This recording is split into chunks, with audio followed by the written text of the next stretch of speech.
Subject: Ship Hedulina. Species: Urakari. Species description: reptilian humanoid, no tail, 5 foot 3, 1.6 meter average height, 135 pounds, 61 kilogram average weight, 105-year life expectancy. Ship: RSV Loelana, fights with honor. Location: unknown. "Ah, hello there, Alina," Captain Reynolds said, as we nearly ran into each other. "Greetings, Captain," I replied. "You weren't already in the conference room?" "No, I've been on the bridge," Reynolds said as we continued on our way. "Didn't have much to do, though, so I was contemplating running some drills when I received a rather brusque message from Omega, presumably the same one that you received." "I believe so. Think the scouts found something?" "I feel that's likely, yes." "So we're in for a briefing then," I said with a joking sigh. "Quite. I do hope they found something interesting." "Use caution when you profess your desires, Captain. They may be granted in a way that exceeds your expectations." Reynolds chuckled as we reached the door to the conference room. It opened for us, and I gestured to indicate that he should precede me into the room. He nodded his thanks and entered with me close behind. "Reynolds, Ulina, welcome." Omega's Grim Reaper avatar greeted us. "Have a seat. We'll be starting soon." Most of the other captains and diplomats were already seated. Some were milling around, awkwardly chatting off to the side. Reynolds and I took our seats, and I fought off the nervous knot that was forming in my stomach. Holographic terminals were being projected above the tables, and reading them caused the knot in my stomach to turn into a pit. D1. 30 seconds isn't a terrible delay. D7. It is for text-based communications. D1. Not when you consider the distance.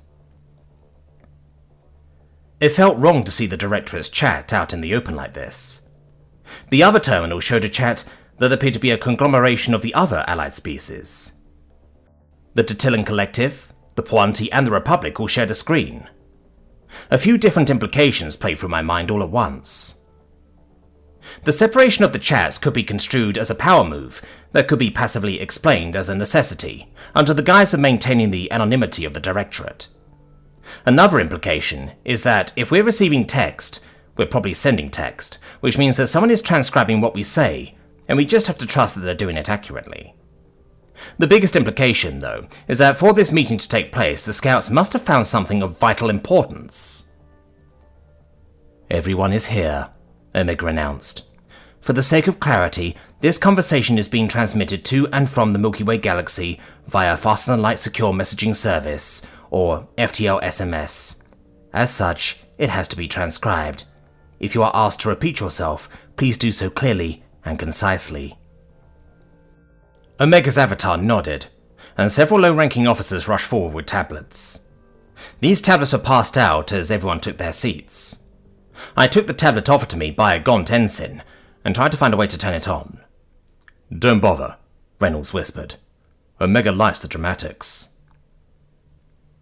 The AI's avatar stared at Reynolds coldly as the tablet suddenly powered on. The captain grinned at Omega until his gaze fell to the tablet.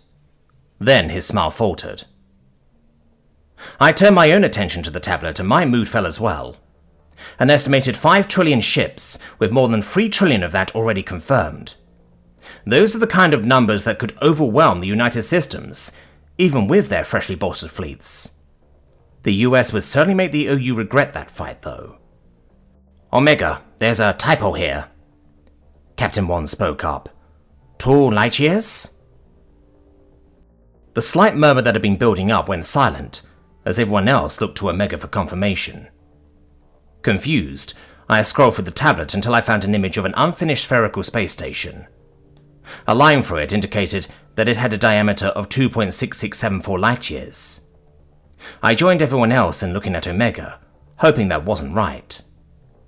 "That isn't a typo," Omega said.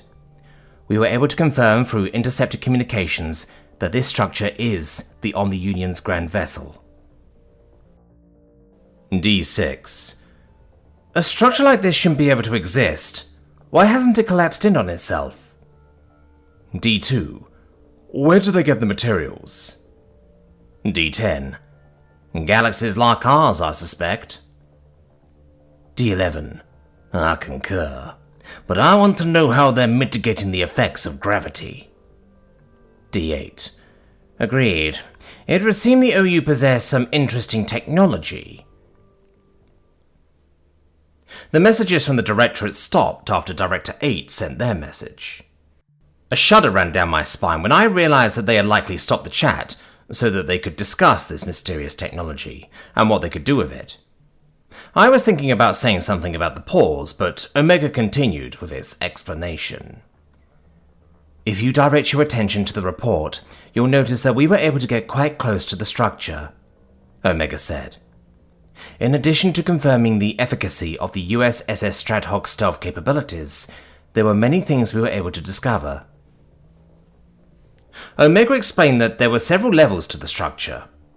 Each of these levels were made of various materials, as if new molecules were discovered as the structure was being built. The later levels are made of a lightweight and firm material that appears to have properties shared by plastic and metal. If a sample of the material were obtained, it may be possible to recreate it. This revelation caused a spirited discussion.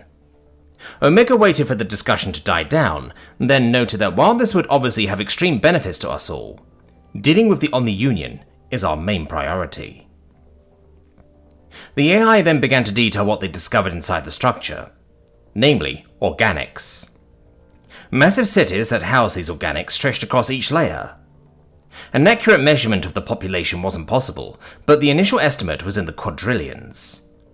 When asked how such a population could be supported, Omega pointed out that there were entire levels of the structure that were seemingly geared toward food production and waste processing.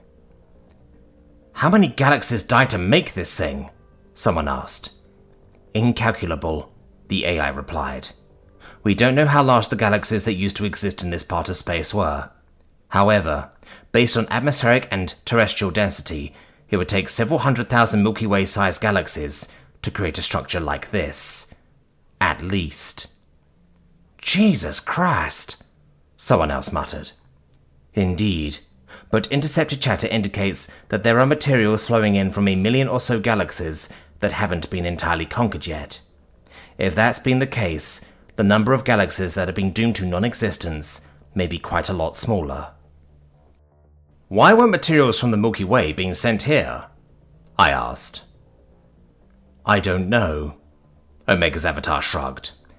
I intend to find out though, but first, there's more about the structure itself we need to cover. Then Omega explained that there were a variety of organics aboard the structure. The organics toward the center of the structure were of one species, and the ones that resided in the outer layers were comprised of several other species. The AI postulated that this may indicate some type of hierarchy. The species living in the outer layers were heavily modified as well. Entire limbs were replaced with mechanical prostheses, whose purpose seemed to be to aid them in their work. During the USS Strathogs observations, at least 22 of these organics died due to harsh working conditions. This indicates that these organics are disadvantaged, Omega explained. There is a very good chance that they are enslaved and serve the Omni-Union as a source of cheap labor. That's great! The entire room turned to look at who had just spoken. Ambassador Havencroft glanced around, then seemed to realize what he had just said and quickly held up his hands. Great for us, I mean, he clarified. A disenfranchised population is an excellent bait to shove into the heart of an enemy, especially since it's a weakness of their own creation. I love a bit of poetic justice. I can't help but agree, Ambassador Lorix replied. But how do we contact these people? I'm not certain they would help us, even if we were able to contact them. Omega's avatar shook its head slowly. It then began to detail the security measures within the sphere. Signs of visual and audio surveillance, mechanized security forces, and turrets littered the layers. Apparently, the Omni-Union was well aware of their biggest weakness. The mechs themselves are particularly well designed, Omega explained. Either this is a recent innovation, or the Omni-Union has co-opted technology from one of their many conquests. D4. How many mechs are there? Multiple millions, a few armies worth, the AI said. However, these mechs have similarities to mobile prime platforms in their construction. It's possible they are repurposed organics. If that's the case, we may be able to take advantage of that. I see where this is going, Reynolds muttered. D13. It seems that our best course of action would be to initiate a civil war between the Omni-Union and their slaves. D2. If they are slaves. If they aren't, then we will need to come up with another solution. D5. Either way, we will need to infiltrate the structure. And there it is. Reynolds looked at me knowingly. Suddenly it clicked for me. The Marines that each ship currently housed had been brought along for this very purpose. Had the United Systems always intended to invade the Grand Vessel? How could they have known? The pit in my stomach grew, as I was once again reminded of how deadly an opponent the United Systems could be.